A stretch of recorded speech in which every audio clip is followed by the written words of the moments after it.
दर्शक बंधु एबे अंश एबे ज्योति को लोभ करुथुबो आउ एपटे जीवन को एबे लोभ करुथुबो मानसी काहेकि ना एबे तांकर आज चौठी राति को सफल करबा पई देबे नाही अंश आउ मानसी। तेबे दर्शक बंधु एबे एमिति कौन गोटे बड़ कांड करिवे जेउ कारण पई एबे जीवन आउ ज्योति सबदिन पई अलगा होई जिवे तुहे परस्पर को घृणा करिवे एबे कौन घटिबो कहानी रे एबे कौन आसबो नुआ ट्विस्ट कौन आसबो नुआ परिवर्तन ए संपर्क रे सब किछि जानिबा पई हेले भिडियो को पूरा शेष पर्यंत देखंतु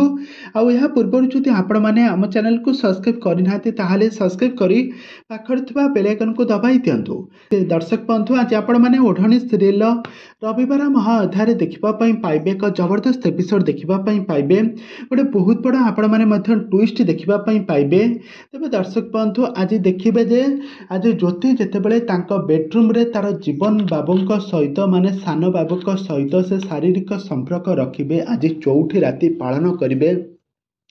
पूर्वरु तांकर बाहाघर रीतिनीति सब सरीथिले मध्य ए पर्यंत तांकर चौठी राति सरी नाही आ से चौठी राति को पालन करिबा पई आज बहुत एक्साइटेड थिबे। आज ज्योति आज तांको बेडरूम को गोलाप फूल रे सजई तांको सान बाबू को अपेक्षा करिथिबे मिलन हेबा पई किंतु ए सब सुनि नैथिबे अंश आउ मानसी गोटे झरका पाखरे ठिया होई कि मानसी कहिबे मु एटा तते केबे भी ए काम संभव हेबा पई देबी नाही जीवन केवल मोर मु कहार भी हवा पई देबी नहीं। तापरे अंश कहिबे तमे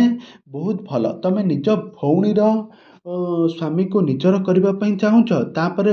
ज्योति तापरे मानसी अंश को कहब तमे को भल कि तमे बा सेई स्वामीर ता स्त्री जे कि ज्योति को तमे निजर करबा पई चाहुछ ताको तमे भोग करबा पई चाहुछ। तबे दर्शक बंधु कोन सथरे कोन एबे मानसी आउ अंश को माया जाल रे एबे पड़ी जिबे जीवन आउ ज्योति दुही को अलगा करी एबे बांटी नेबे तांको भोग करिवे। एबे कहानी रे एबे कोन आसबा नुआ ट्विस्ट कोन आसबा नुआ परिवर्तन ए संपर्क रे सब किछि जानिबा पई हेले आपण माने हम चैनल को सब्सक्राइब करी पाखर थबा बेल आइकन को दबाई दियंतु।